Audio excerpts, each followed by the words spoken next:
Today I am celebrating a tiny harvest of Schizophyllum commune, or common splitgill. This mushroom is one of the most common across the world. It grows everywhere except for Antarctica, and I have already dried it. I'll show some pictures of what it looked like before it was dried. But these guys, even though they're called common split gills, they don't have true gills. They have ridges. In other words, you can't easily get those gills to flake off like you can with your store-bought mushrooms. And for me, this is important because when I'm foraging for edible mushrooms, mushrooms can be a little tricky. And around here, the most deadly mushrooms all have gills, just like your grocery store mushrooms. Now, that isn't to say that all mushrooms with gills are deadly, but the most deadly, like it's going to kill you deadly ones, have gills. So I figure if I stay away from the gills and stick to the polypores, stick to the ridges, stick to the puffballs, even if my identification is off, it won't be a deadly misstep. These mushrooms have a really classic umami smell and taste, but they're not considered a choice edible because they are very tough.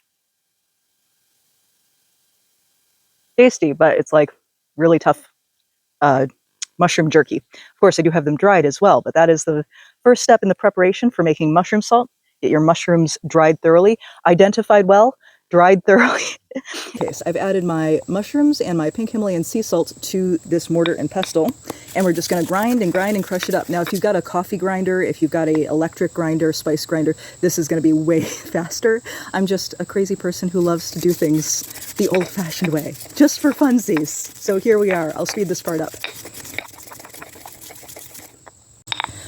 All right, we're just about done. We've got a nice powdery mushroom salt there. Moment of truth.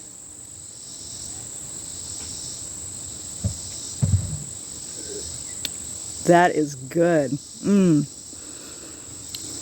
Salty, obviously. Umami, mushroomy. This is going to go great sprinkled on pasta, rice, anything that you would use soy sauce for, you can use mushroom salt for.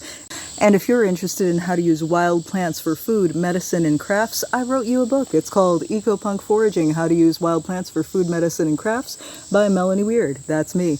It is available on Amazon.